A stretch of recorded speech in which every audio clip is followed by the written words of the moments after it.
Okay, நாம் இப்போ இந்த வீடியோவில் எதை பற்றி பார்க்க போகிறோம் அப்படின்னா 10th ஃபிசிக்ஸ் தான் பார்க்க போகிறோம். ஓகேவா, இது டிஎன்பிஎஸ்சி, அதுக்கப்புறம் வந்து பார்த்தீங்கன்னா டிஎன்இஎஸ்ஆர்பி, எஸ்ஐ போலீஸ் எக்ஸாம், அதுக்கப்புறம் ஆர்ஆர்பி, எஸ்எஸ்சி எந்த எக்ஸாமாக இருந்தாலும் இந்த ஜிகே அப்படின்றது உங்களுக்கு ரொம்ப யூஸ்ஃபுல்லாக வந்து இருக்கும். ஃபஸ்ட்டு நம்ம வந்து பார்த்திங்க அப்படின்னா 10th ஃபஸ்ட் லெசன் இயக்க விதிகள் தான் பார்க்க போகிறோம். அதில் என்னென்ன முக்கியமான கொஸ்டின் இருக்குது அப்படின்னு பார்க்க போகிறோம். ஓகேவா, விசையின் செயல்பாட்டால் பொருள் மீது ஏற்படும் விளைவு என்னன்னு சொல்லுவாங்க அப்படின்னா இயந்திரவியல் அப்படின்னு சொல்லுவாங்க. இயந்திரவியல் பிரிவுகள் வந்து எத்தனை வகைப்படும் அப்படின்னு கேட்டாங்கன்னா 2 வகைப்படும். ஓகேவா, விசையின் செயல்பாட்டால் ஓய்வு நிலையில் உள்ள பொருள் மீது ஏற்படும் விளைவு நிலையியல் அப்படின்னு சொல்லுவாங்க. அப்போ இயங்கியலின் பிரிவுகள் எத்தனை வகைப்படும் அப்படின்னா அது வந்து பார்த்திங்க அப்படின்னா 2. விசையின் செயல்பாட்டால் இயக்க நிலையில் உள்ள ஒரு பொருளின் மீது ஏற்படும் விளைவை பற்றி அறியும் அறிவியல் என்ன அப்படின்னா இயக்கவியல். ஓகேவா, அடுத்து பாருங்கள், பொருளின் இயக்கத்தையும் அதற்கு காரணமான விசையும் பற்றி விளக்கியது வந்து பார்த்திங்கன்னா இயக்க விசையியல் அப்படின்னு சொல்லுவாங்க. இயக்க விசையியல். நிலைமம் மற்றும் அதனுடைய வகைகள். நிலைமம் எத்தனை வகைப்படும் அப்படின்னா 3 வகைப்படும். அதில் வந்து பார்த்திங்க அப்படின்னா ஒன்று ஓய்வில் நிலைமம், இன்னொன்று இயக்கத்தில் நிலைமம், இன்னொன்று வந்து பார்த்திங்க அப்படின்னா திசையில் நிலைமம் அப்படின்னு சொல்லிட்டு 3 வகையான நிலைமம் வந்து இருக்குது. நிலையாக உள்ள ஒவ்வொரு பொருளும் தமது ஓய்வு நிலை மாற்றத்தை எதிர்க்கும் பண்பு வந்து பார்த்திங்கன்னா ஓய்வில் நிலைமம் அப்படின்னு சொல்லுவாங்க.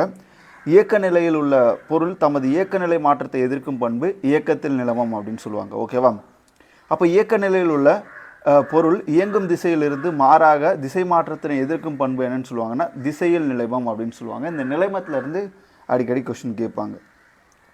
நீளம் தாண்டுதல் எவ்வகை நிலைமத்திற்கு எடுத்துக்காட்டு அப்படின்னு பார்த்தீங்கன்னா இயக்கத்தில் நிலைமம். ஓகேவா, திசைக்கான நிலைமத்திற்கு எடுத்துக்காட்டு ஓடும் மகிழுந்து. மரத்திலிருந்து கீழே விழும் இலைகள் எதற்கு உதாரணம் அப்படின்னா ஓய்வில் நிலைமத்திற்கு உதாரணம். பொருளின் மீது விசையின் தாக்கம் இருக்கும்போது தம் நிலைமாற்றத்தினை தவிர்க்க முயலும் தன்மை தான் நம்ம என்னென்னு சொல்லுவோம் அப்படின்னா நிலைமம் அப்படின்னு சொல்லுவோம். ஒரு பொருள் இருக்குது அப்படின்னா அது அந்த நிலையிலே இருக்க ஆசைப்படும். ஓகேவா, அப்போது இன்னொரு ஃபோர்ஸ் எக்ஸ்ட்ரா அதில் போகும்போது அந்த நிலை மாற்றத்தை எதிர்க்குது இல்லையா, அதுதான் என்னென்னு சொல்லுவோம் அப்படின்னா நிலைமம் அப்படின்னு சொல்லுவோம். உந்தத்தின் வாய்ப்பாடு. உந்தத்தின் வாய்ப்பாடு வந்து பார்த்திங்கன்னா P = ME, mass into velocity. உந்தத்தின் SI அலகு கிலோகிராம் மீட்டர் வினாடி -1. ஓகேவா, உந்தத்தின் CGS அலகு வந்து பார்த்திங்கன்னா கிலோ சென்டிமீட்டர் வினாடி -1. வெக்டர் அளவுக்கு உதாரணம் வந்து பார்த்திங்கன்னா உந்தம் விசை. இது ரெண்டுமே வெக்டர் அளவுக்கு வந்து பார்த்திங்கன்னா உதாரணம். ஏன்னா அதில் எண் மதிப்பும் விசையும் வந்து பார்த்திங்க அப்படின்னா கொண்டிருக்கும். ஓகேவா, அடுத்து பாருங்கள், இயங்கும் பொருளின் நிறை மற்றும் திசைவேகத்தின் பெருக்கல் பலனை என்னன்னு சொல்லுவோம் அப்படின்னா உந்தம் அப்படின்னு சொல்லுவோம். விசையின் எண்மதிப்பானது டேஷால் அளவிடப்படுகிறது. எதாலாம் உந்தத்தால் வந்து பார்த்திங்கன்னா அளவிடப்படுகிறது. ஓகேவா, அடுத்து பாருங்கள், ஒவ்வொரு பொருளும் புறவிசை ஏதும் செயல்படாத வரையில் தமது ஓய்வு நிலையோ அல்லது சீராக இயங்கிக் கொண்டிருக்கும் நேர்கோட்டு நிலையிலோ தொடர்ந்து இருக்கக்கூடியது நியூட்டனின் முதல் விதி அப்படின்னு சொல்லுவாங்க.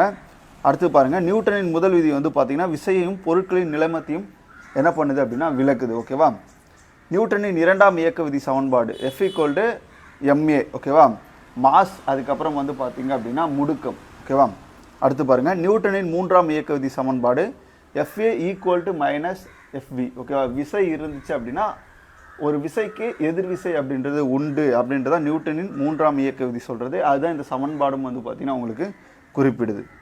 ஓகே, பொருள் ஒன்றின் மீது செயல்படும் விசையானது அப்பொருளின் உந்த மாறுபாட்டு வீதத்திற்கு நேர்த்தகவில் அமையும் என்பது நியூட்டனுடைய 2ஆம் இயக்க விதி கூறுது. ஓகேவா, விசையின் எண்மதிப்பை அளவிட உதவுவதால் நியூட்டனின் 2ஆம் இயக்க விதி என்னன்னு சொல்லுவாங்க அப்படின்னா விசையின் விதி அப்படின்னு சொல்லுவாங்க. ஒவ்வொரு விசைக்கும் சமமான எதிர்விசை உண்டு என்பது நியூட்டனுடைய 3ஆவது இயக்க விதி. நியூட்டனுடைய விதிகள் மொத்தம் 3. ஓகேவா, முதல் விதி, 2ஆவது விதி, 3ஆவது விதி, அதை நம்ம 3மே பார்த்துருப்போம். அடுத்து பாருங்கள், விசை இழுத்தல் அல்லது தள்ளுதல் என்ற புறச்செயல் வடிவம் விசை அப்படின்னு சொல்லுவாங்க. விசை வந்து 2 வகைப்படும். ஓகேவா, ஒன்று சமன் செய்யப்பட்ட விசை, இன்னொன்று சமன் செய்யப்படாத விசை. இப்போ பாருங்கள், விசையின் திருப்புத்திறனுடைய சமன்பாடு வந்து பார்த்திங்க அப்படின்னா F×D. ஓகேவா, விசையின் திருப்புத்திறன் SI அலகு நியூட்டன் மீட்டர். விசையின் திருப்புத்திறனுடைய CGS அலகு எது அப்படின்னு கேட்டாங்கன்னா டைன் சென்டிமீட்டர். விசையின் திருப்புத்திறன் வந்து பார்த்திங்கன்னா ஒரு வெக்டர் அளவு. விசையானது டேஷை கொண்ட ஒரு வெக்டர் அளவாகும். எண்மதிப்பும் திசையும் கொண்டது. 2 அல்லது 2ற்கு மேற்பட்ட சமமான அல்லது சமமற்ற விசைகள் எதிரெதிர் திசையில் ஒரு பொருள் மீது இணையாக செயல்பட்டால் அது மாறுபட்ட இணை விசைன்னு சொல்லுவாங்க. ஓகேவா, அதுவே 2 அல்லது 2ற்கு மேற்பட்ட சமமான அல்லது சமமற்ற விசைகள் ஒரே திசையில் ஒரு பொருள் மீது செயல்பட்டால் அதை ஒத்த இணை விசைகள் அப்படின்னு சொல்லுவாங்க. ஓகேவா, அடுத்து பாருங்கள், பொருட்களின் மீது பல்வேறு திசைகளில் இந்த மாதிரி ஒரு பொருள் இருக்குது அப்படின்னா அதில் பல்வேறு திசைகளில் இருந்து உங்களுக்கு விசை கொடுத்தோம் அப்படின்னா அது தொகுப்பயன் விசை அப்படின்னு சொல்லுவாங்க. அடுத்து பாருங்கள், திருப்புத்திறனின் திசை பொருட்களின் சுழற்சி வலஞ்சுழியாக இருப்பின் அது வந்து பார்த்திங்கன்னா எதிர்குறியும், இடஞ்சுழியாக இருப்பின் அது வந்து நேர்குறியும் வந்து பெறும். விசையின் திருப்புத்திறனால் செயல்படுத்துவதற்கு உதாரணம் எது அப்படின்னு பார்த்தீங்கன்னா பற்சக்கரம், அதுக்கப்புறம் வந்து பார்த்தீங்க அப்படின்னா ஏற்பலகை, திருப்பு சக்கரம், இது எல்லாம் விசையின் திருப்புத்திறனுக்கு வந்து ஒரு எடுத்துக்காட்டாக சொல்லலாம். சீரான வட்ட இயக்கத்தில் உள்ள பொருளின் திசைவேகத்தில் எண் மதிப்பு மாறிலி. விசையின் எஸ்ஐ அலகு வந்து நியூட்டனு, விசையினுடைய சிஜிஎஸ் அலகு வந்து பார்த்தீங்கன்னா டைனு. ஓகேவா? ஒரு டைன் அப்படின்னா 1 கிலோ சென்டிமீட்டர் வினாடி -2. ஒரு நியூட்டன் என்பது 10 பவர் 5 டைன் அப்படின்னு சொல்லுவாங்க. இரட்டை திருப்புத்திறனுடைய சமன்பாடு வந்து பார்த்தீங்க அப்படின்னா m = F × S. ஓகேவா? அடுத்து பாருங்கள், கணத்தாக்கு விசையினுடைய அலகு வந்து பார்த்தீங்கன்னா newton second or kilogram metre வினாடி -1. புவியீர்ப்பு முடுக்கத்தின் சராசரி மதிப்பு 9.8 மீட்டர் வினாடி -2. ஓகேவா? இது ரொம்ப முக்கியமானது. ஒரு கேஜி அல்லது ஜிஎஃப் எதற்கு சமம் அப்படின்னு பார்த்தீங்கன்னா 90 சென்டிமீட்டர் செகண்ட் -2. புவியின் நிறை மதிப்பு வந்து எவ்வளோன்னு கேட்பாங்க. ஓகேவா? Mass equal to 5.972 × 10⁻24 kilogram. புவியின் நிறைக்கான சமன்பாடு m = gr²/g. ஒரு நியூட்டன் என்பது 1 கிலோகிராம் மீட்டர் வினாடி -2. ஈர்பியல் அலகு விசையின் எஸ்ஐ அலகு வந்து பார்த்தீங்கன்னா கிலோகிராம் விசை. சிஜிஎஸ் முறையில் ஈர்பியல் அலகு விசையின் அலகு வந்து பார்த்தீங்கன்னா கிராம் விசை.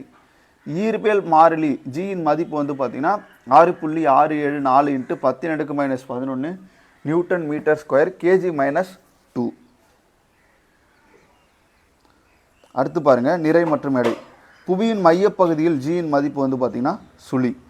ஒரு பொருளின் மீது செயல்படும் ஈர்ப்பு விசையின் மதிப்பு அப்பொருளின் எடை எனப்படும். பொருட்களின் அடிப்படை பண்பு வந்து பார்த்தீங்கன்னா நிறை வந்து பெற்றிருக்கும். நிறையின் அலகு வந்து பார்த்தீங்க அப்படின்னா கிலோகிராம். ஓகேவா? நிலவில் ஈர்ப்பு முடுக்கத்தின் மதிப்பு 1.625 மீட்டர் வினாடி ஸ்கொயர். புவியினை சுற்றி வரும் விண்கலனின் வேலை செய்யும் விண்வெளி வீரர் மிதப்பதற்கு காரணம் வந்து பார்த்தீங்கன்னா விண்வெளி வீரரின் முடுக்கம் விண்கலத்தின் முடுக்கத்திற்கு சமமாக இருப்பதால் அவர் என்ன பண்ணுறாரு, தடையின்றி விழும் நிலையை வந்து அங்கே பெறுறாரு. ரெண்டும் வந்து பார்த்தீங்கன்னா சமமான வேகத்தில் பயணிக்கும். எடையின் அலகு வந்து நியூட்டன் அல்லது கிலோகிராம் விசை. அரிஸ்டாட்டில் எந்த நாட்டில் வாழ்ந்தார் அப்படின்னா கிரேக்க அறிஞர். அவர் பொருட்களை ஓய்வு நிலைக்கு கொண்டு வர புறவிசை தேவைப்படும் எனில் அவ்வகை விசை வந்து இயற்கைக்கு மாறான விசை அப்படின்னு சொல்லவர் வந்து பார்த்தீங்கன்னா அரிஸ்டாட்டில் அப்படின்னு சொல்லியிருப்பார். ஒளியியல் 2வது லெசன் வந்து பார்த்தீங்கன்னா ஒளியியல். ஒளியில் என்னென்ன முக்கியமான கொஸ்டின் இருக்குன்னு பார்ப்போம். ஒளி செல்லும் பாதை ஒளிக்கதிர் அப்படின்னு சொல்லுவாங்க. ஒளி எப்பவுமே வந்து பார்த்தீங்கன்னா லைட்டை பொறுத்த வரைக்கும் அது நேர்கோட்டில் தான் போகும். ஒளிக்கதிர்களின் தொகுப்பு ஒளிக்கற்றை அப்படின்னு சொல்லுவாங்க. ஒளி எவ்வாறு செல்கிறது அப்படின்னா நேர்கோட்டில் தான் செல்லும். சூரிய ஒளி அப்படின்றது எதற்கு உதாரணம் அப்படின்னா கூட்டொலிக்கு உதாரணம். ஏன் அப்படின்னா அது வெள்ளை கலரில் தான் இருக்கும். ஓகேவா? அந்த வெள்ளை கலரில் இருக்க இதுதான் பல்வேறு சிதறலுக்கு உட்படுத்தப்பட்டு வெவ்வேறு நிறங்களாக நம்ம கண்ணுக்கு வந்து பார்த்திங்கன்னா அது தெரிய ஆரம்பிக்குது. காற்று அல்லது வெற்றிடத்தில் ஒளியின் திசைவேகத்தின் மதிப்பு 3 × 10⁸ மீட்டர் வினாடி -1. ஒளியானது அலைநீளம் மற்றும் அதிர்வெண்ணின் பண்புகளின் சமன்பாடு c = v⁴. கண்ணூர் ஒளியின் ஊதா நிறம் வந்து பார்த்திங்கன்னா குறைந்த அலைநிலைத்தம். கண்ணூர் ஒளியில் சிவப்பு நிறம் வந்து பார்த்திங்கன்னா அதிக அலைநிலத்தையும் வந்து பார்த்திங்கன்னா பெறும். இது அடிக்கடி கொஸ்டினில் கேட்பாங்க. கண்ணூர் ஒளியில் குறைந்த அலைநிலத்தை பெறக்கூடியது வந்து ஊதா நிறமும், அதிக அலைநிலத்தை பெறக்கூடியது வந்து பார்த்திங்கன்னா சிவப்பு நிறம். ஒளியின் திசை வேகம் அடர்வு குறைந்த ஊடகத்திலிருந்து அடர்வு மிகு ஊடகத்திற்கு வந்து பார்த்திங்கன்னா செல்லும். ஓகேவா? அடுத்து பாருங்கள், கூட்டொளி மூலத்திற்கு எடுத்துக்காட்டு சூரியன், பாதரச ஆவி விளக்கு, ஒளி விலகல். ஸ்னெல் விதி சமன்பாடு sin I/sin R. ஓகேவா? ஒரு ஒளிக்கதிரானது அடர்மிகு ஊடகத்திலிருந்து அடர்குறைந்த ஊடகத்திற்கு செல்லும் போது செங்குத்து கோட்டை விட்டு விலகிச் செல்வது விலகு கதிர் அப்படின்னு சொல்லுவாங்க. நிறங்களின் தொகுப்புக்கு என்ன பெயர் அப்படின்னா நிறமாலை. ஓகேவா? விப்ஜிஆர் அப்படின்னு சொல்லுவாங்க. Violet, indigo, blue, green, yellow, orange, red, இதுதான் வந்து பார்த்தீங்கன்னா அந்த விப்ஜிஆரில் வர்றது. அடுத்து பாருங்கள், ஒரு ஊடகத்தின் ஒளி விலகல் ஒளிக்கதிரின் அலைநிலத்தை வந்து பார்த்திங்கன்னா சார்ந்திருக்கும். நிறங்களின் தொகுப்பை என்னன்னு சொல்லுவோம் அப்படின்னா நிறமாலை அப்படின்னு சொல்லுவோம். அடுத்து பாருங்கள், வளிமண்டலத்தில் உள்ள பல்வேறு வாயு அணுக்கள் மற்றும் மூலக்கூறுகளால் அனைத்து திசைகளிலும் விலகல் அடைய செய்யப்படுவது ஒளிச்சிதறல் அப்படின்னு சொல்லுவாங்க. மேகக்கூட்டங்கள் வெண்மை நிறமாக காட்சியளிக்க காரணம் வந்து பார்த்திங்கன்னா மீச்சிதறல். அடுத்து பாருங்கள், ஒளிச்சிதறலின் வகைகள் வந்து பார்த்திங்கன்னா 2. சிதறல் அடையும் ஒளிக்கற்றையின் தொடக்க மற்றும் இறுதி ஆற்றல்கள் சமமாக இருந்தால் அது மீட்சி சிதறல் அப்படின்னு சொல்லுவாங்க. சிதறல் அடையும் ஒளிக்கற்றையினுடைய தொடக்க மற்றும் இறுதி ஆற்றல்கள் சமமற்று இருந்தால் அதை மீட்சியற்ற சிதறல் அப்படின்னு சொல்லுவாங்க. சமமாக இருந்தால் மீட்சி சிதறல், சமமற்று இருந்தால் மீட்சியற்ற சிதறல் அப்படின்னு சொல்லுவாங்க. ராலே சிதறல் எதற்கு பொருந்தும் அப்படின்னா 1/λ/4. கூழ்மத்திற்கு ஒரு உதாரணம் வந்து பால், புகை, ஐஸ்கிரீம், கலங்கலான நீர். மீச்சிதறல் ஏற்படுத்துவது வந்து பார்த்திங்கன்னா புகை வந்து ஏற்படுத்தும். அடுத்து பாருங்கள், சூரியனிலிருந்து வரும் ஒளிக்கதிர்கள் வளிமண்டலத்தில் உள்ள வாயு அணுக்கள் மற்றும் மூலக்கூறுகளால் சிதறடிக்கப்படுவது ராலே ஒளிச்சிதறல். ஒரு கூழ்ம கரைசலில் உள்ள கூழ்ம துகள்களால் ஒளிக்கதிர்கள் சிதறடிக்கப்படுகின்ற நிகழ்வு டின்டால் ஒளிச்சிதறல். சிதறலடைந்த கதிரானது படுகின்ற கதிரின் அதிர்வெண்ணை தவிர சில புதிய அதிர்வெண்ணை உள்ளடக்கியதாக இருக்கும். அது வந்து ராமன் ஒளிச்சிதறல் அப்படின்னு சொல்லுவாங்க. படுகதிரின் அதிர்வெண்ணுக்கு சமமான அதிர்வெண்ணை கொண்ட நிறமாலை வரிகள் வந்து ராலே வரிகள். அடுத்து பாருங்கள், புதிய அதிர்வெண்ணை கொண்ட நிறமாலை வரிகள் ராமன் வரிகள் அப்படின்னு சொல்லுவாங்க. படுகதிரின் அதிர்வெண்ணை விட குறைவான அதிர்வெண் கொண்ட நிறமாலை வரிகள் ஸ்டோக் வரிகள். படுகதிரின் அதிர்வெண்ணை விட அதிகமான அதிர்வெண்ணை கொண்ட வரிகள் ஆன்டி ஸ்டோக் வரிகள் அப்படின்னு சொல்லுவாங்க. வளிமண்டலத்தின் கீழடுக்கு பகுதியில் உள்ள தூசு, புகை, நீர்த்துளிகள் மற்றும் சில துகள்களால் ஏற்படும் சிதறல் மீச்சிதறல். மிக நுண்ணிய துகள்கள் மற்றொரு பொருளின் சம அளவில் விரவி இருப்பதை கூழ்மம் அப்படின்னு சொல்லுவோம். அடுத்து பாருங்கள், இரு பரப்புகளுக்கு இடைப்பட்ட ஒளிபுகும் தன்மை கொண்ட ஊடகம் லென்ஸு. லென்ஸு வந்து 2 வகைப்படும். உருப்பெருக்கும் கண்ணாடியாக பயன்படுவது வந்து குவி லென்ஸு. ஓகேவா? லென்ஸ் சமன்பாடு மற்றும் லென்ஸை உருவாக்கும் சமன்பாடு வந்து பார்த்திங்கன்னா மெல்லிய லென்ஸுகளுக்கு மட்டும்தான் பொருந்தும். ஒரு இருபுற குவி லென்ஸின் ஒரு பரப்பு சமதள பரப்பாக அமைந்தால் அது தட்ட குவி லென்ஸ் அப்படின்னு சொல்லுவாங்க. ஒரு இருபுற குவி லென்ஸின் ஒரு பரப்பு சமதள பரப்பாக இருந்துச்சுன்னா அது தட்ட குழி லென்ஸ் அப்படின்னு சொல்லுவாங்க. ஓகேவா? ஓகே, அடுத்து பாருங்கள், மையத்தில் தடித்தும் ஓரங்களில் மெலிந்தும் காணப்படுவது வந்து குவி லென்ஸு. குவிக்கல் லென்ஸ் என்று அழைக்கப்படுவது எது அப்படின்னா குவி லென்ஸு.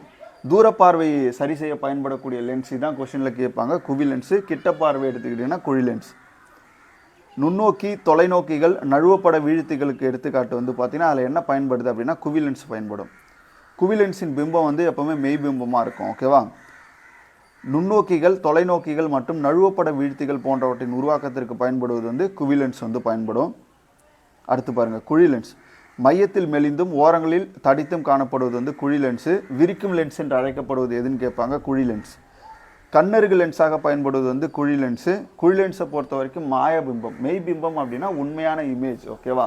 மாயபிம்பம் அப்படின்றது அது தலைகீழாக ரிஃப்ளெக்ஷன் ஆகி அதுக்கப்புறம் திரும்ப அந்த இமேஜ் வந்து பார்த்திங்கன்னா தெரியும். ஓகேவா? அப்போ கிட்ட பார்வை சரி செய்ய பயன்படுவது வந்து பார்த்திங்கன்னா குழி லென்ஸ். குழி லென்ஸின் பிம்பம் வந்து பார்த்திங்கன்னா மாயபிம்பம். ஓகேவா?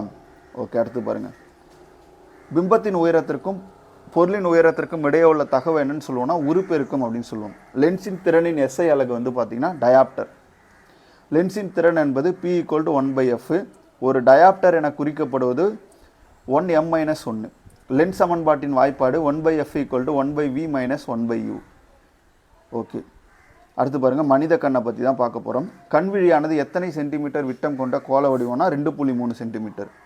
கண்ணின் நிறமுடைய பகுதி வந்து பார்த்திங்கன்னா ஐரிஷ். கண்ணினுடைய நிறமுடைய பகுதி எது அப்படின்னு பார்த்தீங்கன்னா ஐரிஷு. கண்ணின் எந்த சவ்வினால் கண்ணின் உள்ளுறுப்புகள் பாதுகாக்கப்படுகிறது? ஸ்கிலிரா.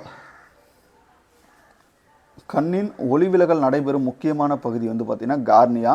கண்பாவையில் உள்ளே நுழையும் ஒளிக்கதிர்களின் அளவை கட்டுப்படுத்துவது வந்து ஐரிஷு. ஐரிஷின் மையப்பகுதி வந்து பார்த்திங்கன்னா கண்பாவை. இயற்கையில் அமைந்த குவி லென்ஸாக பயன்படுவது வந்து விழி லென்ஸு. விழி லென்ஸு தன்னுடைய குவிய தொலைவை மாற்றி அமைப்பதற்கு உதவுவது சிலிரிய தசைகள். பார்வை நீட்டிப்பில் இரு அடுத்தடுத்த ஒளி துடிப்புகளுக்கு இடைப்பட்ட கால இடைவெளி 1/16 விட குறைவாக இருந்தால் மனித கண்களால் வேறுபடுத்தி பார்க்க இயலாது. ஏன்னா 1/16 அந்த அளவில் இருந்தால் தான் நம்மளால் என்ன பண்ண முடியும், அடுத்தடுத்து வரக்கூடிய அந்த இமேஜஸ் வந்து வேறுபடுத்தி பார்க்க முடியும். மனித கண்ணின் அண்மை புள்ளி 25 சென்டிமீட்டர். ஓகேவா? கிட்ட பார்வை குறைபாடு எவ்வாறு அழைக்கப்படுகிறது அப்படின்னா மயோபியா. தூரப்பார்வை வந்து ஹைப்பர் மெட்ரோபியா. இதெல்லாம் கொஸ்டினில் கேட்பாங்க. கிட்ட பார்வை குறைபாடு வந்து மயோபியான்னு சொல்லுவாங்க. தூரப்பார்வை குறைபாடு வந்து பார்த்திங்கன்னா ஹைப்பர் மெட்ரோபியா அப்படின்னு சொல்லுவாங்க. ஓகேவா? ஹைப்பர் மெட்ரோபியா. கிட்ட பார்வை மற்றும் தூரப்பார்வை போன்ற குறைபாடுகளில் ஏற்படும் பாதிப்பை சரி செய்யப்படும்படுது இரு குவிய லென்ஸ் வந்து பயன்படுது. அடுத்து பாருங்கள், பார்வை சிதறலுக்கு குறைபாடு உடையவர்களை எந்த வகை லென்ஸுகள் மூலம் சரி செய்யலாம்? உருளை லென்ஸ். விழிக்கோளம் சிறிது நீண்டு விழுவதால் ஏற்படுவது கிட்ட பார்வை மயோபியா. விழிக்கோளம் சுருங்குவதால் ஏற்படுவது தூரப்பார்வை ஹைபர் மெட்ரோபியா. கிட்ட பார்வை குறைபாடு உடைய கண்ணில் பொருளின் பிம்பமானது விழித்திரைக்கு முன்பு தோற்றுவிக்கப்படும். தூரப்பார்வை குறைபாடு உடைய கண்ணின் பொருளின் பிம்பமானது விழித்திரைக்கு அப்பால் தோற்றுவிக்கப்படும். வெர்னியர் தத்துவத்தின் அடிப்படையில் செயல்படுவது நகரும் நுண்ணோக்கிகள். நகரும் நுண்ணோக்கியினுடைய மீச்சிற்ற அளவு 0.01 மில்லிமீட்டர். தொலைநோக்கியை முதலில் உருவாக்கியவர் ஜோஹன் லிப்ரஸ். இது அடிக்கடி கொஸ்டினில் கேட்பாங்க. கூட்டு நுண்ணோக்கியை உருப்பெருக்க திறனானது எத்தனை மடங்கு வரை அதிகமாக இருக்கும் அப்படின்னா 50 முதல் 200. கோள்கள், விண்மீன்கள், விண்மீன் திரள்கள், துணைக்கோள்கள் போன்றவற்றை காண பயன்படுவது வானியல் தொலைநோக்கி. தொலைநோக்கியை முதலில் எந்த ஆண்டு கண்டுபிடிக்கப்பட்டது? 1608. வானியல் தொலைநோக்கி கிடைக்கும் இறுதி பிம்பமானது தலைகீழ் பிம்பமாக இருக்கும். வானியல் தொலைநோக்கியில் கிடைக்கும் தலைகீழ் பிம்பத்தை நேரான பிம்பமாக மாற்றுவது நிலப்பரப்பு தொலைநோக்கி. தடய அறிவியல் துறையில் கைரேகையை பகுத்தறிய பயன்படுவது எளிய நுண்ணோக்கி. அடுத்து பாருங்கள், 3வது வெப்ப இயற்பியலுக்கு வந்துட்டோம். 3வது லெசன். இதில் என்னென்ன முக்கியமான கொஸ்டின் இருக்குன்னு பார்ப்போம். ஒரு பொருளில் இருக்கும் வெப்பத்தின் அளவு வெப்பநிலை மூலக்கூறுகளின் சராசரியை காட்டுறதை நம்ம என்னென்னு சொல்லுவோம் அப்படின்னா வெப்பநிலை அப்படின்னு சொல்லுவோம். ஒரு பொருளின் வெப்பம் எத்திசையில் பரவுகிறது என்பதை குறிப்பிடுவது பண்பு பார்த்திங்கன்னா வெப்பநிலை. வெப்பம் என்பது ஒரு ஸ்கேலார் அளவு, ஓகேவா, வெக்டார் அளவு கிடையாது. ஒரு பொருளின் சுற்றுப்புறத்துடன் வெப்ப சமநிலையில் உள்ளதா அல்லது இல்லையா என்று கூறும் பண்பு வெப்பநிலை. 0 கெல்வினுக்கு சமமானது -273 டிகிரி செல்சியஸ். 1 கிலோகிராம் நிறையுள்ள நீரின் வெப்பநிலையை 1 டிகிரி செல்சியஸ் உயர்த்த தேவைப்படும் வெப்ப ஆற்றலின் அளவு 1 கலோரி. இது கேட்டிருக்காங்க கொஸ்டினில். வெப்பநிலை என்பது ஒரு ஸ்கேலார் அளவு. வெப்பநிலையின் SI அலகு கெல்வின். வெப்பநிலையை அளவிட பயன்படக்கூடிய சில அளவுக்கு செல்சியஸ், பாரானைட். செல்சியஸை சென்டிகிரேட்டின்னு கூட சொல்லுவாங்க. வெப்ப ஆற்றலின் SI அலகு, வெப்ப ஆற்றலின் SI அலகு பார்த்திங்கன்னா ஜூல், ஓகேவா. இது ரெண்டும் டிஃப்ரெண்ட் பார்த்துக்கோங்க. வெப்ப இயக்கவியலின் வெப்பநிலையின் ஒரு அலகு என்பது நீரின் மும்மை புள்ளியில் 1/273.16 பங்கு ஆகும், ஓகேவா. ஓகே, அடுத்து பாருங்கள், 1 கிராம் நிறையுள்ள நீரின் வெப்பநிலை 1 டிகிரி செல்சியஸ் உயர்த்த தேவைப்படுவது தான் நம்ம ஒரு கலோரி அப்படின்றத பார்த்துருப்போம். 1 டிகிரி செல்சியஸ் வெப்பநிலை வேறுபாடு 1 கெல்வினுக்கு சமமாக இருக்கும். வேறுபட்ட வெப்பநிலை அளவுகோல்களுக்கு இடையான தொடர்பு பார்த்திங்கன்னா செல்சியஸிலிருந்து கெல்வினுக்கு மாற்றினா kelvin equal to Celsius plus 273. இதே பாரானைட்டிலிருந்து கெல்வினுக்கு மாற்றணும்னா கெல்வின் ஈக்குவல் டு ஃபாரானைட் ப்ளஸ் 460 × 5/9. 2 அல்லது 2க்கு மேற்பட்ட பொருட்களுக்கிடையே எந்த வெப்ப ஆற்றல் பரிமாற்றமும் இல்லையெனில் அந்த பொருள் வெப்ப சமநிலையில் சூடான பொருளிலிருந்து குளிர்ச்சியான பொருளுக்கு பரிமாற்றம் அடையும். அது பார்த்திங்கன்னா வெப்ப ஆற்றல் அப்படின்னு சொல்கிறோம். வெப்பநிலை அதிகமாக உள்ள பொருளிலிருந்து வெப்பநிலை குறைவாக உள்ள ஒரு பொருளுக்கு தான் வெப்ப ஆற்றல் பார்த்திங்கன்னா பரவும். இதை தான் நம்ம வெப்பப்படுத்தல் அப்படின்னு சொல்கிறோம். வெப்ப பரவல் நடைமுறை வழிகள் பார்த்திங்கன்னா வெப்ப கடத்தல், வெப்பச்சலனம், வெப்ப கதிர்வீச்சு. இது 3 வழிகளில் வெப்பம் பார்த்திங்கன்னா ஒரு பொருளுக்கு கடத்தப்படும். 1 கிலோகிராம் நிறையுள்ள நீரின் வெப்பநிலையை 1 டிகிரி செல்சியஸ் உயர்த்த தேவைப்படும் வெப்ப ஆற்றலின் அளவை 1 கலோரி அப்படின்னு சொல்லுவோம். வெப்ப ஆற்றல் பரிமாற்றம் என்பது குளிர்வித்தல் எனவும் சொல்லப்படுது, ஓகேவா. ஒரு பொருள் வெப்பப்படும் போதோ அல்லது குளிர்விக்கும் போதோ பொருளின் நிறையில் எந்த மாற்றமும் ஏற்படாது, ஓகேவா. 100 மூலக்கூறு இருக்குன்னா அந்த 100 மூலக்கூறு தான் அதில் இருக்கும். அந்த நிறையில் எந்த மாற்றமும் ஏற்படாது. ஒரு வெப்ப பரிமாற்றத்திற்கும் குளிர்ச்சியான பொருளினால் ஏற்கப்பட்ட வெப்பம் சூடான பொருளினால் இழக்கப்பட்ட வெப்பத்திற்கு சமம். ஒரு பொருளின் குறிப்பிட்ட அளவு வெப்ப ஆற்றலை அளிக்கும் போது அந்த பொருளின் பரிணாமம் நீளம் அல்லது பரப்பு அல்லது பருமன் பார்த்திங்கன்னா அதிகரிக்கும். வெப்பநிலையில் தனித்த அளவு கெல்வின் அளவு. வெப்பநிலை உயர்வால் பொருளின் பரிமாணத்தில் ஏற்படும் மாற்றம் பார்த்திங்கன்னா வெப்ப விரிவு அப்படின்னு சொல்லுவாங்க. வெப்பநிலை மாற்றத்தினால் ஏற்படும் வெப்ப விரிவு பொருளின் குறைவு எங்கே அப்படின்னு பார்த்தீங்கன்னா திடப்பொருளில், ஓகேவா. திடப்பொருளில் ஏற்படும் வெப்ப விரிவின் வகைகள் நீள் வெப்ப விரிவு, பரப்பு வெப்ப விரிவு, பரிம வெப்ப விரிவு. அனைத்து விதமான பொருட்களிலும் திட திரவ வாயுக்கள் வெப்பத்தினால் விரிவடையும். அதை நீள் வெப்ப விரிவு அப்படின்னு சொல்லுவாங்க. ஒரு திடப்பொருள் வெப்பப்படுத்துதலின் விளைவாக அப்பொருளின் நீளம் அதிகரிப்பதால் ஏற்படுவது நீள் வெப்ப விரிவு. ஓரலகு வெப்பநிலை உயர்வால் பொருளின் நீளத்தில் ஏற்படும் மாற்றத்திற்கும் ஓரலகு நீளத்தில் உள்ள தகவு நீள் வெப்ப விரிவு குணகம். நீள் வெப்ப விரிவு குணகத்தின் SI அலகு K-1.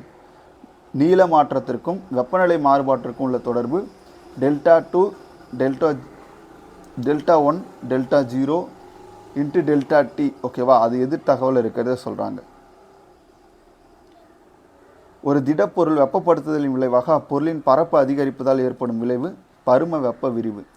ஓரலகு வெப்பநிலை உயர்வால் பொருளின் பரப்பில் ஏற்படும் மாற்றத்திற்கும் ஓரலகு பரப்பிற்கும் உள்ள தகவு பரும வெப்ப விரிவு குணகம். பரப்பு வெப்ப விரிவு குணகத்தின் SI அலகு K-1. பரப்பு மாற்றத்திற்கும் வெப்பநிலை மாற்றத்திற்கும் உள்ள தொடர்பு ΔA Δ0 Δt. ஆல்ரெடி இது பார்த்தாச்சு. ஒரு திடப்பொருளை வெப்பப்படுத்துதலின் விளைவாக அப்பொருளின் பருமன் அதிகரிப்பதால் ஏற்படுவது பரும வெப்ப விரிவுன்னு சொல்லுவாங்க. ஓரலகு வெப்பநிலை உயர்வால் பொருளின் பருமனில் ஏற்படும் மாற்றத்திற்கும் ஓரலகு பருமனுக்கும் உள்ள தகவு பரும வெப்ப விரிவு குணகம் அப்படின்னு சொல்லுவாங்க. பரும வெப்ப விரிவு குணகத்தின் SI அலகு K-1. ஆல்ரெடி இதெல்லாம் பார்த்தாச்சு. ஓகேவா, இங்கே பாருங்கள். சில பொருட்களின் பரும வெப்ப விரிவு குணகத்தின் மதிப்பு அலுமினியம் வந்து பார்த்திங்கன்னா 7 × 10⁵, பித்தளைக்கு வந்து 6 × 10⁵, கண்ணாடி 2.5 × 10⁵. இதெல்லாம் பொறுத்துக்களை கேட்பாங்க. பொருட்களினுடைய வெப்ப விரிவு குணகத்தினுடைய மதிப்பு என்னன்னு கேட்பாங்க. ஓகேவா, நீரை பொறுத்த வரைக்கும் 20.7 × 10⁵, பாதரசம் வந்து பார்த்திங்கன்னா 18.2 × 10⁵. பரும வெப்ப விரிவு குணகத்தின் மதிப்பு திரவத்தின் வெப்பநிலையை சார்ந்தது அல்ல. ஓகேவா, பரும வெப்ப விரிவு குணகத்தின் மதிப்பு வாயுல் வெப்பநிலையை சார்ந்து அமையும். வாயுவில் வந்து வெப்பநிலையை சார்ந்து அமையும், திரவத்தில் வந்து வெப்பநிலையை சார்ந்து அமையாது. அடுத்து பாருங்கள், தோற்ற வெப்ப விரிவு குணகத்தின் SI அலகு வந்து பார்த்திங்கன்னா K-1. வாயுவில் ஏற்படும் வெப்ப விரிவு திட மற்றும் திரவ பொருட்களை விட அதிகமாக இருக்கும். திடப்பொருளை ஒப்பிடும்போது திரவ பொருளில் வெப்ப விரிவு அதிகமாக இருக்கும். ஓகேவா, ஏன்னா அங்கே வந்து மூலக்கூறுகளுக்கு இடையான அந்த இயக்கமும் அதனுடைய அந்த இதுவும் வந்து பார்த்திங்கன்னா கேப் இருக்கும், அதனால் அங்கே வந்து அதிகமாக இருக்கும். திரவத்தில் ஏற்படும் வெப்ப விரிவு உண்மை வெப்ப விரிவு தோற்ற வெப்ப விரிவு அப்படின்னு சொல்லுவாங்க. கொள்கலனின் விரிவினை பொருட்படுத்தாமல் திரவத்தின் தோற்ற விரிவினை மட்டுமே கணக்கில் கொள்வது தோற்ற வெப்ப விரிவு. எந்த ஒரு கொள்கலனும் இல்லாமல் நேரடியாக திரவத்தினை வெப்பப்படுத்தும் போது ஏற்படும் வெப்ப விரிவு உண்மை வெப்ப விரிவு அப்படின்னு சொல்லுவாங்க. ஓரலகு வெப்பநிலை உயர்வால் திரவத்தில் அதிகரிக்கும் உண்மை பருமனுக்கும் அத்திரவத்தின் ஓரலகு பருமனுக்கும் உள்ள தகவு உண்மை வெப்ப விரிவு குணகம் அப்படின்னு சொல்லுவாங்க. உண்மை வெப்ப விரிவு குணகத்தின் SI அலகு வந்து பார்த்திங்கன்னா K-1. ஓரலகு வெப்பநிலை உயர்வால் திரவத்தில் அதிகரிக்கும் தோற்ற பருமனுக்கும் அத்திரவத்தின் ஓரலகு பருமனுக்கும் உள்ள தகவு உண்மை தோற்ற விரிவு குணகம். ஓகே, அடுத்து வந்து வாயுக்களினுடைய அடிப்படை விதி. முதல்ல பாயுள் விதி பார்ப்போம். பாயுள் விதிப்படி மாறா வெப்பநிலையில் உள்ள ஒரு குறிப்பிட்ட நிறைவுடைய வாயுவின் அழுத்தம் அவ்வாயுவின் பருமனுக்கு எதிர் தகவல் அமையும். இதுதான் பாயுள் விதி. பாயுள் விதியுடைய சமன்பாடு வந்து பார்த்திங்கன்னா P1/V. ஓகேவா, இந்த மாதிரி இந்த குறி வந்து பார்த்திங்க அப்படின்னா நேர்த்தகவு குறிக்கிறது, இது வந்து எதிர்த்தகவு குறிக்கிறது. ஓகே, இது வந்து பார்த்திங்கன்னா எதிர்த்தகவு குறிக்கிறது. பரும விதி சார்லஸ் விதி வந்து பார்த்திங்கன்னா சார்லஸ் விதியின்படி மாறா அழுத்தத்தின் வாயுவின் பருமனுக்கும் அவ்வாயுவின் வெப்பநிலைக்கும் நேர்த்தகவில் அமையும். ஓகேவா, நேர்த்தகவில் அமையும் சொல்கிறாங்க. சார்லஸ் விதி வந்து பார்த்திங்க அப்படின்னா V/H = மாறிலி. இதுதான் அவகேட்ரா விதி. பாருங்கள், அவகேட்ரா விதியின்படி மாறா வெப்பநிலையில் மற்றும் அழுத்தத்தில் வாயுவின் பருமன் அவ்வாயுவில் உள்ள அணுக்கள் அல்லது மூலக்கூறுகளின் எண்ணிக்கைக்கு நேர்த்தகவில் இருக்கும். அவகேட்ரா விதி V நேர்த்தகவு, அந்த சிம்பிள் வந்து பார்த்திங்கன்னா H. ஒரு மோல் பொருளில் உள்ள மொத்த அணுக்களின் எண்ணிக்கை அவகேட்ரா எண் அப்படின்னு சொல்லுவாங்க. மாறா வெப்பநிலை மற்றும் அழுத்தத்தில் வாயுவின் பருமனுக்கும் அவ்வாயுவில் உள்ள அணுக்கள் அல்லது மூலக்கூறுகளின் எண்ணிக்கைக்கும் நேர்த்தகவில் அமையும் என்பது அவகேட்ரா விதி. வாயுக்களின் வகைகள் இயல்பு வாயுக்கள் நல்லியல்பு வாயுக்கள். ஒரு குறிப்பிட்ட கவர்ச்சி விசையினால் ஒன்றோடு ஒன்று இடைவினை புரிந்து கொண்டிருக்கும் அணுக்கள் அல்லது மூலக்கூறுகள் அடங்கியது இயல்பு வாயுக்கள். இயல்பு வாயுக்கள் நல்லியல்பு வாயுக்களாக செயல்படுவது மிக அதிக அளவு வெப்பம் அல்லது மிக குறைந்த அழுத்தத்தில் ஒன்றோடு ஒன்று இடைவினை புரியாமல் இருக்கும் அணுக்கள் அல்லது மூலக்கூறுகள் உள்ளடக்கியது தான் நல்லியல்பு வாயுக்கள். ஓகேவா, ஒன்றோடு ஒன்று இடைவினை புரியாமல் இருக்கும், அது நல்லியல்பு வாயுக்கள் அப்படின்னு சொல்லுவாங்க. நடைமுறையில் எந்த வாயுக்களும் தன்மை வாய்ந்தது, அதாவது நல்லியல்பு தன்மை வாய்ந்தது கிடையாது. ஓகேவா? ஏன்னா அது இடைவினை புரியும். நல்லியல்பு வாயுக்களுக்கு எடுத்துக்காட்டு வந்து பார்த்திங்கன்னா எந்தெந்த விதிகளுக்கு உட்படும்னா பாயில் விதி, சார்லஸ் விதி, அவகேட்ரா விதி. நல்லியல்பு வாயு சமன்பாடு PV/NT = மாறிலி. இது வந்து அடிக்கடி கேட்பாங்க கொஸ்டின். பொது மாறிலி ஆரின் மதிப்பு 8.31 ஜூல் மோல் -1 K -1. ஓகேவா? போல்ட்மேன் மாறிலி 1.381 × 1023 ஜூல் கெல்வின் -1. எந்த அளவுடைய இயல்பு வாயுக்கள் நல்லியல்பு வாயுக்களாக செயல்படும்? அதிக அளவு வெப்பம், குறைந்த அளவு அழுத்தத்தில். வாயுக்களின் நிலை சமன்பாடு வந்து பார்த்திங்கன்னா நல்லியல்பு வாயு சமன்பாடு என அழைக்கப்படுகிறது. அடுத்து பாருங்கள், 4வது லெசன் மின்னோட்டங்கள். மின்னோட்டத்தின் திசையானது எலக்ட்ரானின் இயக்கத்திற்கும் எந்த திசையில் காணப்படுகிறதுனா எதிர் திசையில் காணப்படுகிறது. மின்னோட்டத்தின் வரையறை வந்து I = Q/T. மின்னோட்டத்தின் SI அலகு வந்து ஆம்பியர். ஒரு ஆம்பியர் அப்படின்னா ஒரு கூலும்பை ஒரு வினாடி. ஓகேவா? அடுத்து பாருங்கள், ஒரு கடத்தியின் வழியாக பாயும் மின்னோட்டங்களின் இயக்கம் மின்னோட்டம் அப்படின்னு சொல்லுவாங்க. மின்னோட்டம் எந்த எழுத்தால் குறிக்கப்படுகிறது அப்படின்னா I. மின்னோட்டத்தை அளவிட பயன்படுவது வந்து அம்மீட்டர். மின்னழுத்த வேறுபாடை அளவிட பயன்படுவது வந்து ஓல்டு மீட்டர். மின்னோட்டத்தின் திசை அறிய கண்டறிய பயன்படுவது வந்து பார்த்திங்கன்னா கால்வனாமீட்டர். மின்னோட்டத்தின் அளவை தேர்ந்தெடுக்க பயன்படுவது வந்து மின்தடை மாற்றி. மின்னோட்டத்தை தன் வழியே செல்ல அனுமதிக்கும் பல மின்கூறுகளை கொண்ட ஒரு மூடிய சுற்று மின்சுற்று அப்படின்னு சொல்லுவோம். மின்சுற்றில் பாயும் மின்னோட்டத்தின் அளவை நிர்ணயம் செய்வது வந்து பார்த்திங்கன்னா மின்தடையாக்கிகள். மின்னோட்டத்தின் திசையானது ஒரு மின்சுற்றின் நேர்முன் முனையிலிருந்து எதிர்முன் முனைக்கு செல்லும். ஒரு பொருளின் வழியாக மின்னூட்டங்கள் செல்வதை அல்லது மின்னோட்டங்கள் பாய்வதை அனுமதிக்கும் பண்பு மின்கடத்து திறன் அப்படின்னு சொல்லுவாங்க. வீட்டு உபயோக மின்சாதனம் குறுக்கு இடச்சுற்று ஏற்படும் போது உருவாகும் அதிகப்படியான மின்னோட்டத்திலிருந்து பாதுகாப்பது மின் உருகிழை அல்லது மின்சுற்று உடைப்பி. ஓகேவா? ஓம் விதி. மின்னோட்டம் அல்லது மின்னழுத்த வேறுபாடு ஆகியவற்றுக்கு இடையான தொடர்பை நிறுவியவர் வந்து பார்த்திங்கன்னா ஓம் வந்து நிறுவியிருப்பார். ஓம் விதி குறிப்பிடுவது வந்து பார்த்திங்கன்னா V = IR. ஒரு ஓம் என்பது 1 வோல்ட் / 1 ஆம்பியர். மின்தடையின் SI அலகு வந்து பார்த்திங்கன்னா ஓம். தன் மின்தடை எண்ணின் அலகு வந்து பார்த்திங்கன்னா ஓம் மீட்டர். மின்கடத்து திறனின் SI அலகு வந்து ஓம் -1 அல்லது MHO மோ அப்படின்னு சொல்லுவாங்க. அதை மின்கடத்து எண்ணின் அலகு வந்து பார்த்திங்கன்னா மோ M-1. மாறா வெப்பநிலையில் கடத்தி ஒன்றின் வழியே பாயும் சீரான மின்னோட்டம் கடத்தின் முனைகளுக்கு இடையே உள்ள மின்னழுத்த வேறுபாட்டிற்கு நேர்த்தகவில் அமையும் அப்படின்றது ஓம் விதி. ஒரு கடத்தியில் பாயும் மின்னோட்டத்தினை எதிர்க்கும் திறன் மின்தடை எண். தாமிரத்தின் மின்தடை எண் வந்து பார்த்திங்கன்னா 1.62 × 10⁻8 ஓம் மீட்டர். ஓகேவா? நிக்கலின் மின்தடை எண் வந்து பார்த்திங்கன்னா 6.84 × 10⁸ ஓம் மீட்டர். குரோமியத்தின் மின்தடை எண் வந்து 12.9 × 10⁻8 ஓம் மீட்டர். கண்ணாடியின் மின்தடை எண் வந்து பார்த்திங்க அப்படின்னா 10⁻10 முதல் 10⁻14 ஓம் மீட்டர் வரைக்கும். இதுவே ரப்பருடைய மின்தடை எண் வந்து பார்த்திங்கன்னா 10⁻13 முதல் 10⁻16 ஓம் மீட்டர். மிக உயர்ந்த மின்தடை எண் கொண்ட கடத்தி வந்து நிக்ரோமு. நிக்ரோமின் மின்தடை எண் மதிப்பு 1.5 × 10⁻6 ஓம் மீட்டர். நிக்ரோம் எங்கு பயன்படுத்தப்படுகிறதுனா மின்சலவை பெட்டி மின்சூடேற்றியில் பயன்படுத்தப்படுகிறது. ஒரு குறிப்பிட்ட உலோகப் பொருளுக்கு மின்தடை எண் வந்து பார்த்திங்கன்னா மாறிலியாக இருக்கும். மின்கடத்து திறன் என்பது மின்தடையின் தலைகீழ் என வரையறுக்கப்படுகிறது. மின்தடை எண்ணின் தலைகீழ் மின்கடத்து எண். அடுத்து பாருங்கள், சம மதிப்பு உடைய மின்தடைகள் தொடர் இணைப்பில் இணைக்கப்படும் போது தொகுப்பயன் மின்தடை RS = NR. சம மதிப்புடைய மின்தடைகள் பக்க இணைப்பில் இணைக்கப்படும் போது அது தொகுப்பயன் மின்தடை வந்து RP = R/H. தொடர் இணைப்பில் மின்தடையாக்கிகள் இணைக்கப்படும் போது ஒரு தொகுப்பயன் மின்தடை RS = R1 + R2 + R3. இவங்க தொடர் இணைப்பில் இணைப்பாங்க. இதே பக்க இணைப்பு அப்படின்னு பார்த்தீங்கன்னா 1/R1 + 1/R2 1/R3. மின்தடை பக்க இணைப்பில் இணைக்கப்படும் போது தொகுப்பயன் மின்தடையானது தனித்தனியான மின்தடைகளின் குறைந்த மதிப்பை விட குறைவாக இருக்கும். ஓகேவா? மின்தடை தொடர் இணைப்பில் இணைக்கப்படும் போது தொகுப்பயன் மின்தடையானது தனித்தடையாக உள்ள மின்தடைகளின் உயர் மதிப்பை விட அதிகமாக இருக்கும். ஜூல் வெப்ப விதி. மின்னோட்டத்தின் வெப்ப விளைவு எங்கே பயன்படுகிறது அப்படின்னா மின்சூடேற்றியில் பயன்படுகிறது. ஓகேவா. அதுக்கப்புறம் மின்சலவை பெட்டி, ரொட்டி சுடும் அடுப்பு, மின்சார அடுப்பு, வெந்நீர் கொதிகலனில் மின்னோட்டத்தினுடைய வெப்ப விளைவு அப்படின்றது பயன்படுத்தப்படுகிறது. ஜூல் வெப்ப விதிக்கான சமன்பாடு H=I²RD.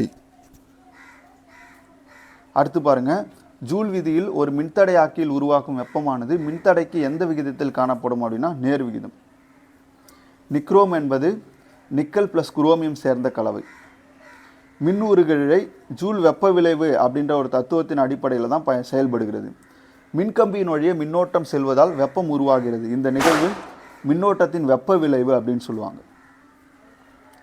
அடுத்து பாருங்கள், மின்திறனின் SI அலகு வந்து வாட்டு. மின்திறனின் பெரிய அளவு அலகாக பயன்படுவது கிலோவாட்டு. ஒரு கிலோவாட் மணி என்பதை ஒரு யூனிட் மின்னாற்றல் என்று நம்ம என்ன பண்ணலாம் அப்படின்னா கூறலாம். ஒரு கிலோவாட் மணினா 1000 வாட்டு. ஓகேவா. இப்போ ஒரு மணி அப்படின்னா 1000 × 60 × 60. ஓகேவா. வாட் வினாடி 3.6 × 10⁻⁶ ஜூல். ஒரு குதிரை திறன் என்பது 746 வாட். இது அடிக்கடி கொஸ்டினில் கேட்பாங்க. இதுவே ஒரு கழுதை திறன் அப்படின்னா 250 வாட். குதிரை திறன் என்பது எந்த அலகு முறையில் பயன்படுகிறது அப்படின்னா FES, ஃபுட்டு பவுண்டு செகண்ட் அலகு முறையில் வந்து பார்த்திங்கன்னா பயன்படுது. மின்திறனுக்கு பொருந்தும் சமன்பாடு P=VI. இந்தியாவில் பயன்படுத்தக்கூடிய வீட்டுக்குரிய வோல்ட் அளவு வந்து பார்த்திங்கன்னா 220 230 வோல்டு, 50 ஹெர்ட்ஸ். ஓகேவா. அடுத்து பாருங்கள், அமெரிக்கா அதே மாதிரி இங்கிலாந்து போன்ற நாடுகளில் 110 120 வோல்ட்டும் 60 ஹெர்ட்ஸும் வந்து பார்த்திங்கன்னா பயன்படுது. LED பல்புகளில் உள்ள வேதி சேர்மம் எது அப்படின்னா கேலியம் ஆர்சனைட் மற்றும் கேலியம் பாஸ்பைடு. கேலியம் ஆர்சனைட் மற்றும் கேலியம் பாஸ்பைடு. LED பல்பு ஒரு குறைக்கடத்தி. ஓகேவா. LCD என்பதன் விரிவாக்கம் லிக்யூடு கிறிஸ்டல் டிஸ்பிளே. மின்பல்பு மின்விசிறிகள் அடங்கிய ஒரு சுற்றுக்கு டேஷ் அளவிலான குறைந்த திறன் வழங்கும் சுற்றுகள் பயன்படுத்தப்படுகிறது. 5 ஆம்பியர். நீர் சூடேற்றிகள்லாம் வந்து பார்த்திங்க அப்படின்னா 15 ஆம்பியர் வந்து பார்த்திங்கன்னா பயன்படுத்தப்படுகிறது. அடுத்து பாருங்கள், ஜேம்ஸ் பி மிட்டல் என்பவரால் முதல் LED தொலைக்காட்சி உருவாக்கப்பட்டது 1991. வணிக ரீதியிலான அடிப்படையில் தொலைக்காட்சிகள் 2009ஆம் ஆண்டு அறிமுகம் செய்யப்பட்டது. கருப்பு வெள்ளை தொலைக்காட்சிகளில் எந்த நிற ஒளியை உடைய உமிழ் டயோடு வந்து பயன்படுகிறதுனா வெள்ளை. வண்ண தொலைக்காட்சிகளில் எந்த நிறங்களை உமிழும் ஒளி உமிழ் டயோடு பயன்படுத்தப்படுகிறதுனா சிவப்பு, பச்சை, நீலம். அடுத்து பாருங்கள், சவுண்டு. திரவ வாயு பொருட்களின் ஒளி அலை பரவும் வீதம் திடப்பொருள் அதிகமாகவும் திரவப்பொருளை கம்மி, வாயு பொருள் அதோட கம்மியாக இருக்கும். ஒளியின் திசைவேகமானது மீச்சு குணகத்தின் இருமடி மூலத்திற்கும் நேர்த்தகவிலும் அடர்த்தியின் இருமடிக்கு எதிர்த்தகவிலும் வந்து பார்த்திங்கன்னா அமையும். அடர்த்தி அதிகரிக்கும் போது ஒளியினுடைய வேகம் வந்து பார்த்திங்கன்னா குறையும். மீச்சு பண்பு அதிகரிக்கும் போது ஒளியின் திசைவேகம் வந்து பார்த்திங்கன்னா அதிகரிக்கும். மழைக்காலங்களில் தொலைவில் இருந்து வரக்கூடிய ஒளியை தெளிவாக கேட்க முடியும். இதற்கு காரணம் வந்து பார்த்திங்கன்னா காற்றில் ஈரப்பதம் அதிகரிக்கும் போது ஒளியினுடைய திசைவேகம் வந்து பார்த்திங்க அப்படின்னா அதிகரிக்கும். ஒளியினுடைய திசைவேகம் வந்து அதிகரிக்கும். பெரும்பாலான பேசும் கூடங்களின் மேற்கு பகுதி பரவளைய ஸ்டேப்பில் வந்து அமைச்சிருப்பாங்க. ஒளி அலை ஓகேவா. ஒளி அலைகள் சுவர்கள், மேற்கூரைகள், மலைகள் போன்றவற்றின் பரப்புகளில் மோதி பிரதிபலிக்கும் நிகழ்வு நம்ம என்னென்னு சொல்லுவோம் அப்படின்னா எதிரொலிப்பு அப்படின்னு சொல்லுவோம். ஒளி மூலத்திற்கும் எதிரொலிப்பு பரப்பிற்கும் இடையே உள்ள தொலைவை அளப்பதற்கு என்ன பயன்படுது அப்படின்னா அளவு நாடா வந்து பயன்படுது. ஒளி அலை என்பது என்னன்னு சொல்லுவோம் அப்படின்னா எந்திர அலை அப்படின்னு சொல்லுவோம். ஒளி அலையின் அலைநீளம் வந்து 1.65 சென்டிமீட்டர் முதல் 1.65 மீட்டர் வரைக்கும் இருக்கும். ஒளி அலைகளின் பரவும் திசைவேகம் வந்து 340 மீட்டர் வினாடி -1. ஓகேவா. ஒளி அலைகள் பரவும் திசைவேகம் அதாவது லைட்டை பொறுத்த வரைக்கும் 3 × 10⁸ மீட்டர் வினாடி -1. சவுண்டை பொறுத்த வரைக்கும் 340 மீட்டர் வினாடி -1. ஒளி அலையின் நீளம் எவ்வளோ அப்படின்னு பார்த்தீங்கன்னா 4 × 10⁻7 மீட்டர் முதல் 7 × 10⁻7 மீட்டர் வரை. செவியுணர் ஒளி அலைகளின் அதிர்வெண் 20 ஹெர்ட்ஸ் முதல் 20,000 ஹெர்ட்ஸ் வரை. ஒளி அலைகள் வந்து பார்த்திங்கன்னா குறுக்கலைகள் மற்றும் மின்காந்த அலைகள் வந்து பார்த்திங்கன்னா இருக்கும். குற்றொலிகளின் அதிர்வெண் வந்து 20 ஹெர்ட்ஸ் கீழே இருந்தால் அது குற்றொலி அப்படின்னு சொல்லுவோம். நிலநடுக்கத்தின் போது உருவாகும் அதிர்வலைகள் கடல் அலைகள் மற்றும் திமிங்கலங்களில் ஏற்படுத்தும் ஒளி குற்றொலி. வவ்வால்கள் ஏற்படுத்துவது வந்து மீ ஒலி. மனிதர்கள் கேட்க இயலாத அலைகள் குற்றொலிகள், மீ ஒலிகள். இது ரெண்டுத்தையுமே நம்மளால் கேட்க முடியாது. ஏன்னா 20 ஹெர்ட்ஸுக்கு கீழே இருந்தால் குற்றொலி, 20,000 ஹெர்ட்ஸுக்கு மேலே இருந்தால் அது மீ ஒலி அப்படின்னு சொல்லுவோம். கொசு, நாய், வவ்வால் மற்றும் டால்ஃபின் போன்ற உயிரினங்களால் கேட்க இயலும் அலை மீ ஒலி அலைகள். மீ ஒலி அலையின் அதிர்வெண் 20,000 ஹெர்ட்ஸுக்கு அதிகம் இருக்கும். ஒரு ஊடகத்தில் ஒலி அலை பரவும் திசையிலே துகள்கள் அதிர்வடைந்தால் அவை என்னன்னு சொல்லுவோம் அப்படின்னா நெட்டலை அப்படின்னு சொல்லுவோம். ஊடகத்தின் வழியே நெட்டலைகள் பரவும் போது இறுக்கங்கள் மற்றும் தளர்ச்சிகள் பார்த்திங்கன்னா உருவாகும். ஊடகத்தின் வழியே பரவும் நெட்டலைகள் அதிக அழுத்தங்கள் உள்ள பகுதி இறுக்கங்கள் அப்படின்னு சொல்லுவாங்க. ஊடகத்தின் வழியே பரவும் நெட்டலைகள் குறைந்த அழுத்தம் உள்ள பகுதி தளர்ச்சிகள் அப்படின்னு சொல்லுவாங்க. அடர்குறை மற்றும் அடர்மிகு ஊடகம். ஓகேவா, ஒலியானது ஒரு ஊடகத்திலிருந்து மற்றொரு ஊடகத்திற்கு செல்லும் போது அதன் திசைவேகம் அதிகரித்தால் அது அடர்குறை ஊடகமாகும். காற்றுடன் ஒப்பிடும்போது நீரானது ஒலிக்கு அடர்குறை ஊடகம். ஒலியானது ஒரு ஊடகத்திலிருந்து மற்றொரு ஊடகத்திற்கு செல்லும் போது அதன் திசைவேகம் குறையுமானால் அது அடர்மிகு ஊடகம் அப்படின்னு சொல்லுவாங்க. நீருடன் ஒப்பிடும்போது காற்றானது ஒலிக்கு அடர்மிகு ஊடகமாகும். காற்றில் ஒலியின் மதிப்பு ஓகேவா 331 மீட்டர் வினாடி -1. தாமிரத்தில் ஒலியின் திசைவேகம் 5010 மீட்டர் வினாடி -1. இரும்பின் ஒலியின் திசைவேகம் 5950 மீட்டர் வினாடி -1. அலுமினியத்தில் ஒலியின் திசைவேகம் 6420 மீட்டர் வினாடி -1. மண்ணெண்ணெயில் ஒலியின் திசைவேகம் 1324 மீட்டர் வினாடி -1. நீரில் ஒலியின் திசைவேகம் 1493 மீட்டர் வினாடி -1. கடல் நீரில் ஒலியின் திசைவேகம் 1533 மீட்டர் வினாடி -1.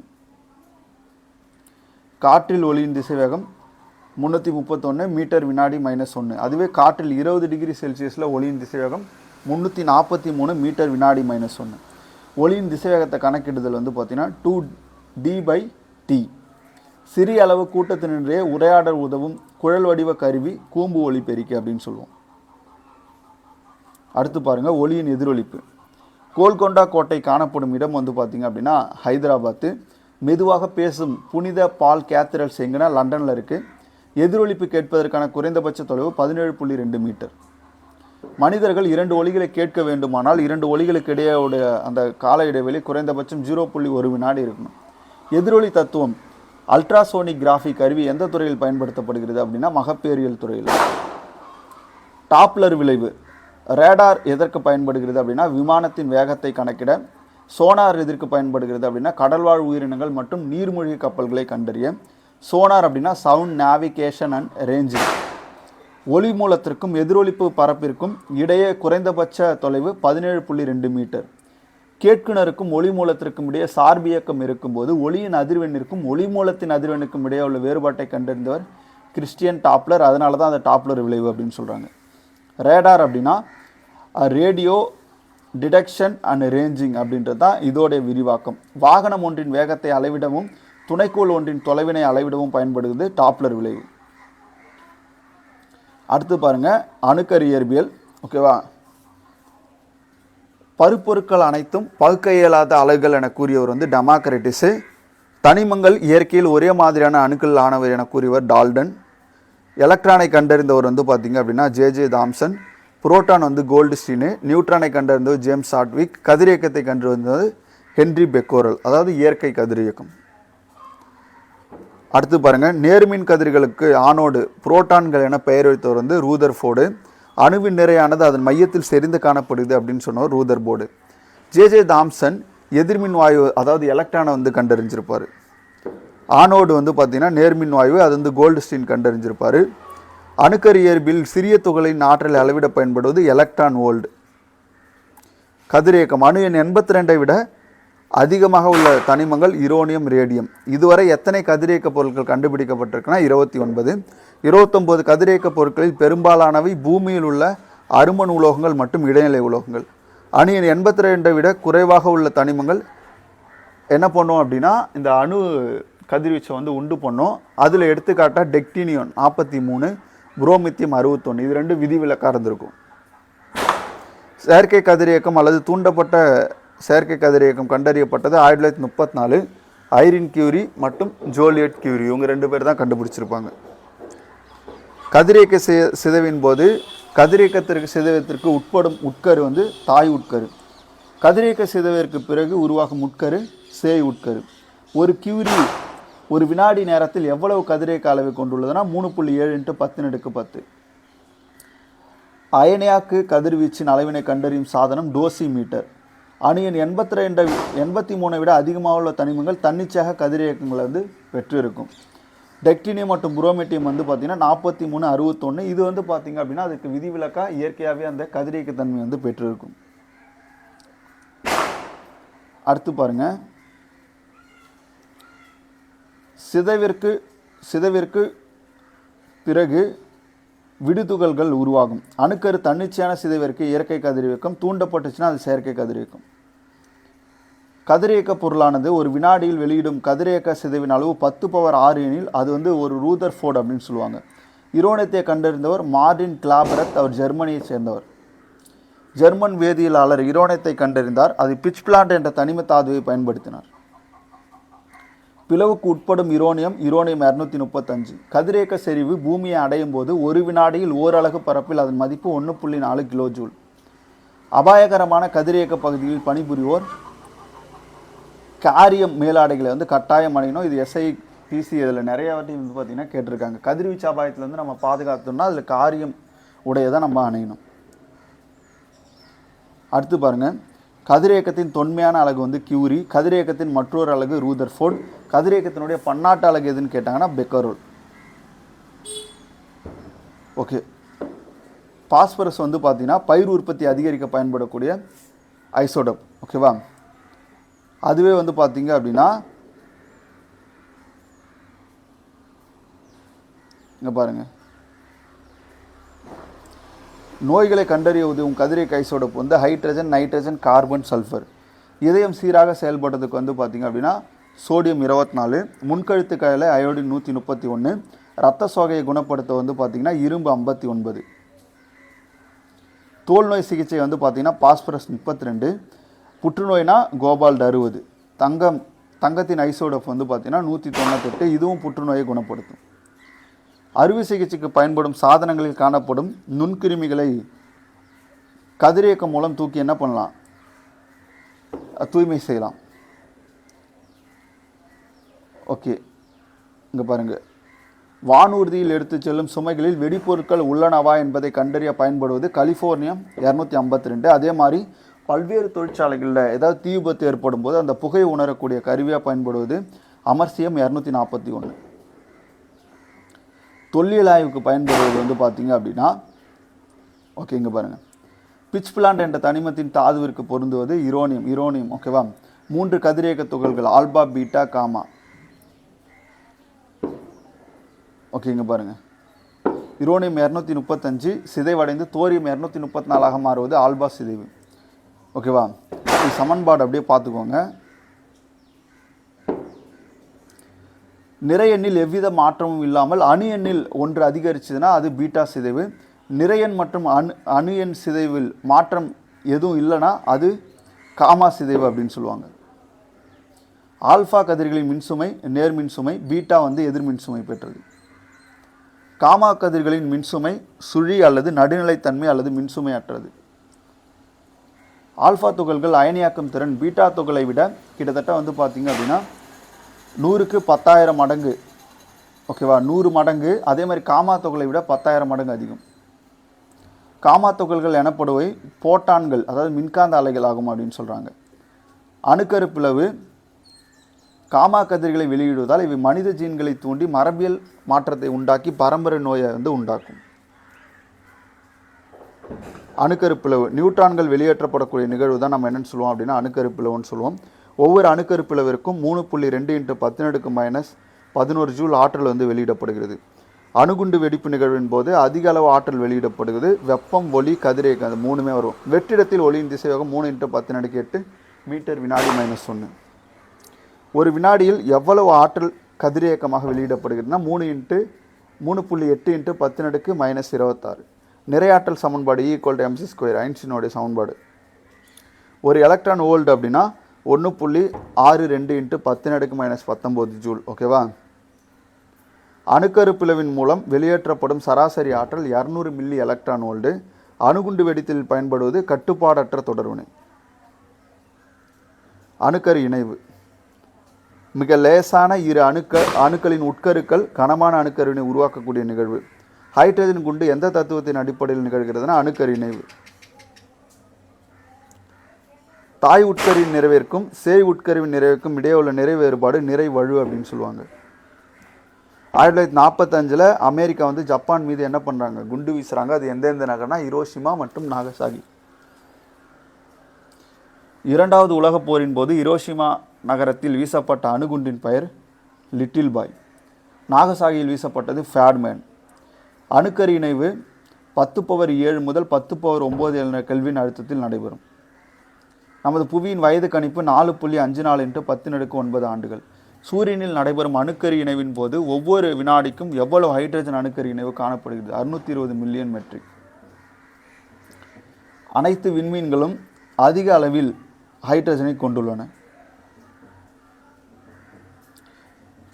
ஓகேவா? இந்தியாவுடைய முதல் அணுக்கரு உலை எங்கு கட்டப்பட்டது அப்படின்னு பார்த்தீங்கன்னா, உலகின் முதல் அணுக்கரு உலை ஓகேவா சிக்காகோவில் 1942. சிக்காகோவில் வந்து முதல் அணுக்கரு உலை 1942 கட்டப்பட்டது. ஆசியா மற்றும் இந்தியாவில் கட்டப்பட்ட முதல் அணுக்கரு உலை அப்சரா. இந்தியாவில் தற்போது எத்தனை அணுக்கரு உலைகள் செயல்பாட்டில் உள்ளன? 22. அணுக்கரு உலையில் பொதுவாக பயன்படுத்தப்படுவது யுரேனியம். உயர் ஆற்றல் கொண்ட நியூட்ரான்கள் குறைந்த ஆற்றல் கொண்ட நியூட்ரான்களை குறைப்பதற்கு பயன்படுவது தனிப்பான். தனிப்பானுக்கு ஒரு உதாரணம் கிராஃபைட்டு. அணுக்கரு உலையில் பயன்படும் வினை கட்டுப்பாடான தொடர்வினை. பிளவுக்கு உட்படாத யுரேனியம் 238. கட்டுப்பாடான தொடர்வினை வெளிவரும் நியூட்ரான்கள் எண்ணிக்கை 1 என்ற அளவில் கட்டுப்படுத்தப்படும். தொடர்வினை நிலைநிறுத்தி நியூட்ரான்களின் எண்ணிக்கையை கட்டுப்படுத்துவதற்காக கட்டுப்படுத்தப்படக்கூடிய தண்டுகள் வந்து பயன்படும். அணுக்கரு உலையில் உருவாகும் வெப்பத்தை நீக்குவதற்கு குளிர்விப்பான்கள் வந்து பயன்படும். குளிர்விப்பான்களுக்கு சில உதாரணம் நீர், காற்று, ஹீலியம். செயல்படும் அணுக்கரு உலைக்கு உதாரணம் சைரஸ், துருவா, பூர்ணிமா. அணுமின் நிலையங்கள். இந்தியாவின் முதல் அணுமின் நிலையம் எங்கே அப்படின்னா தாராப்பூர். இந்தியாவில் மொத்தம் 7 அணுமின் நிலையங்கள் உள்ளன. தமிழ்நாட்டில் மட்டும் 2, கூடங்குளம், கல்பாக்கம். அடுத்து பாருங்கள், பாதுகாப்பான கதிர்வீச்சின் அளவு வந்து பார்த்தீங்கன்னா 100 மில்லி. மனித உடல் மீது படும் கதிர்வீச்சின் அளவு பாதிப்பை ஏற்படுத்தாத கதிர்வீச்சின் பெருமளவை 1 CRP. ஒரு ஆண்டின் கதிரியக்கத்தின் பாதுகாப்பான அளவு 20 மில்லி சிவாட். கதிர்வீச்சு பாதிப்பு இறப்பை ஏற்படுத்துவது 600 ரான்சன் அளவு போச்சுன்னா உங்களுக்கு ஏற்படுத்தும். இந்திய அணுசக்தி ஆணையம் எப்போ தொடங்கப்பட்டதுன்னா 1948 மும்பை. இந்திய அணுசக்தி துறையின் முதலில் பதவி வகித்தவர் யாருன்னா ஹோமி ஜஹாங்கீர் பாபா. இந்திய அணுசக்தி ஆணையம் தற்போது எவ்வாறு அழைக்கப்படுகிறது அப்படின்னா பாபா அணு ஆராய்ச்சி மையம். பாபா அணு ஆராய்ச்சி மையம் எங்கே இருக்குது அப்படின்னா அதை சுருக்கமாக BARCன்னு சொல்லுவாங்க. இந்திய மின் உற்பத்தியின் அணுசக்தியானது 5வது இடத்துல இருக்குது. ஓகேவா? இந்தியாவில் அணுசக்தியை பயன்படுத்தி மின் உற்பத்தி செய்யறதுல 5வது இடத்துல வந்து பார்த்திங்கன்னா இருக்குது. ஓகே பாருங்கள், 10th ஃபுல்லாகவே நம்ம என்ன பண்ணிட்டோம் அப்படின்னா ஃபிசிக்ஸ் முடிச்சிட்டோம். கிட்டத்தட்ட ஒரு 450 முக்கியமான கொஷின் வந்து பார்த்திங்கன்னா நம்ம இதில் பார்த்துருப்போம்.